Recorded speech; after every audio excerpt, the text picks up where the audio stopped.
Jeff, the Cigar Box guitars combine a couple of your passions, music and woodworking. Absolutely. I've been involved in woodworking for over 30 years now, along with my engineering career. And I used to like to make furniture pieces, but they take a lot of time. Wood selection, finishing process, they can take months to finish a piece. But with the Cigar Box guitar, I can do a project in a weekend and have a lot of fun with it. With scrap lumber, actually. That's an interesting one you're holding. Yeah, this is one that was inspired by going to a Edison museum. I thought it was pretty cool. And so I kind of copied the font that they had there, and I used some phonographs as my sound holes. I've got some fuses on here for my tone and volume controls, put some little lightning bolt inlays in here. This was my real early builds. I think this was maybe my fourth or fifth guitar that I built. So his first guitar that he built, he didn't even use a cigar box, right? So this is kind of your basic cigar box guitar, cigar box that's been picked up from the local smoke shop. But his first cigar box guitar, he built a wooden box, copied one of the labels, adjusted it so it said Mello sounds, hand did every single piece of it by hand. Was it fingertail joint? Finger joints. Finger joints in Yep. it. Yeah. Still got it? Still Oh, got yeah. it. Of course. Yeah. I know, our first are always that way. How did you end up in the business? Well, that's the result of our friend Mike Brown. We like to blame it on him. He was visiting from Kansas City, and Mike's a guitar player, and he's a real creative type. So we said, we're going to go to Low Mill while you're visiting, right? Cool place to go, look at all these great studios. There's this weird guitar shop there.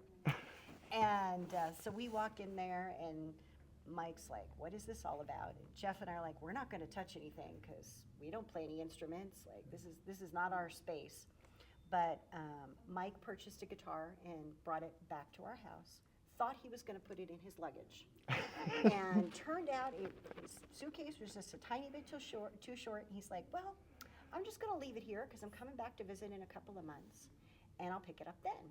In the meantime, it's just hanging out in the house. And Jeff walks by it, is looking at it, picking it up, going like this. And I can see the engineering mind. Totally. Yeah, so I'm going to build one of these things, and then I'm going to hang it on the wall because I know nothing about music. Right. They just look pretty up there. But I made that guitar, and then I brought it down to the Cigar Box guitar store where Pat Nickel was giving a free lesson. And so I sat down and I played the guitar, and like any good engineer, I evaluated my design and I found areas for improvement. Naturally. And I started building more of them. Again, this was one of those first ones. And I improved my design, kept bringing them back into the store. It was by about maybe the fifth or sixth guitar that I started reading the labels that they put on the side of the cigar boxes, the ones that say they're addictive. Yes. By then it was too late for me. Absolutely Yeah, was. I had caught the bug. Yeah.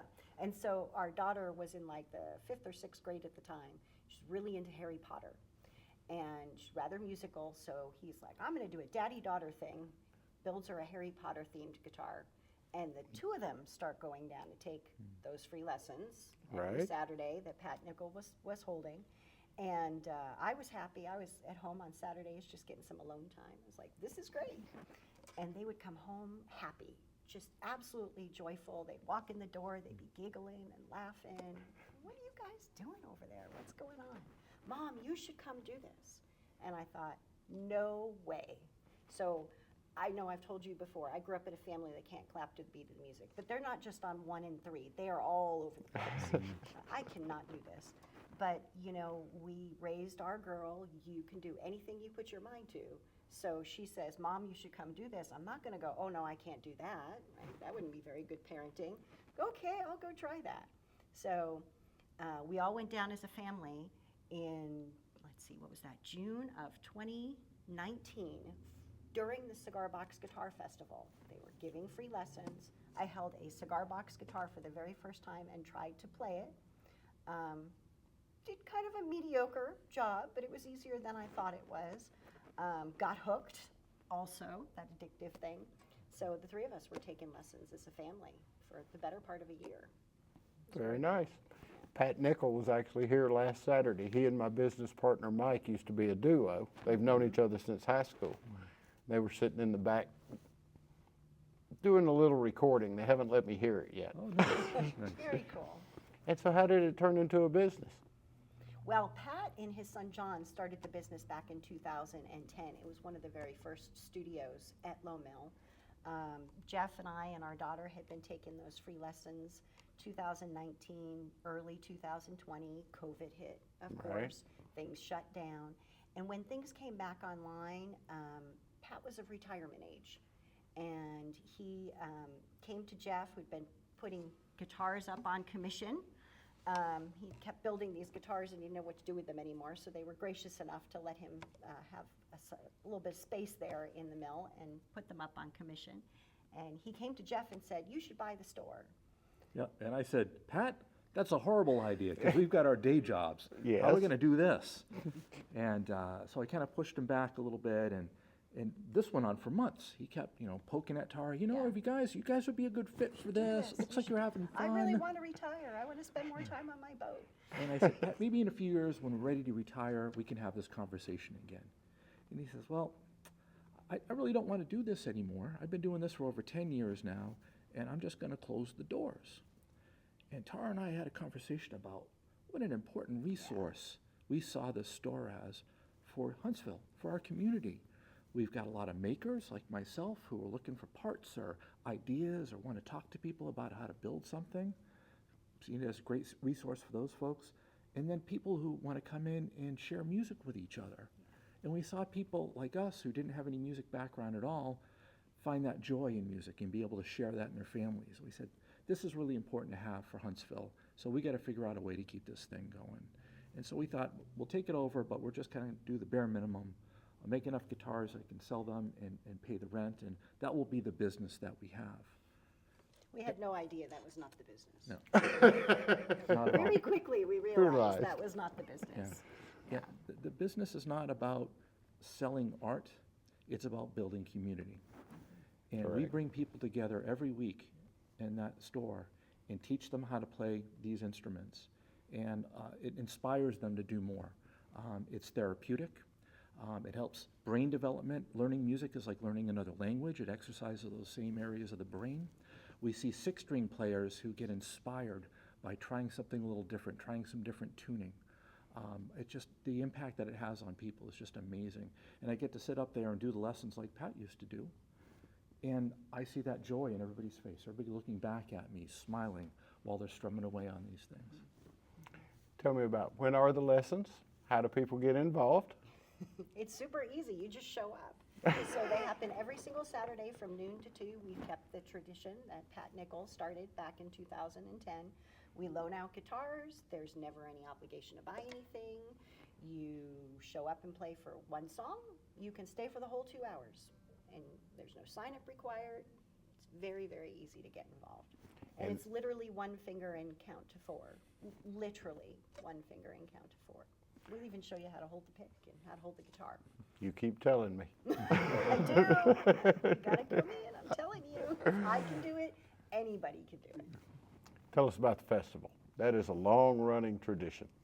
Yeah, it is the world's longest running Cigar Box Guitar Festival.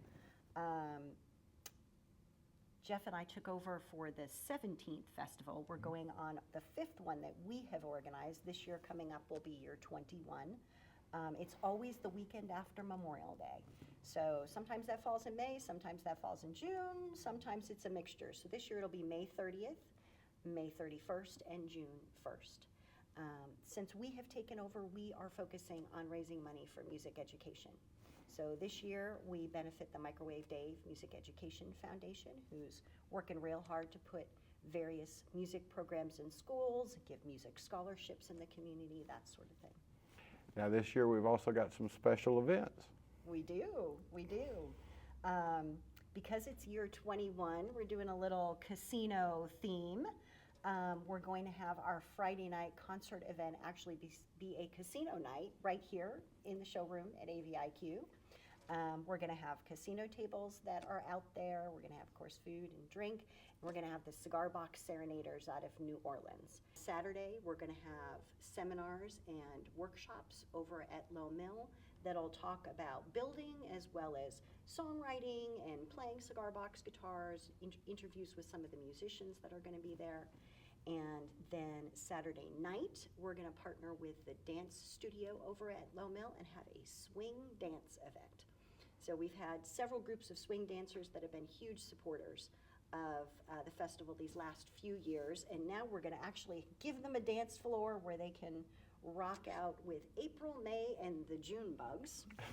They're a regional touring band out of New Jersey, and they play cigar box guitar and other homemade instruments. There'll be seating area too for those people who don't want to swing dance.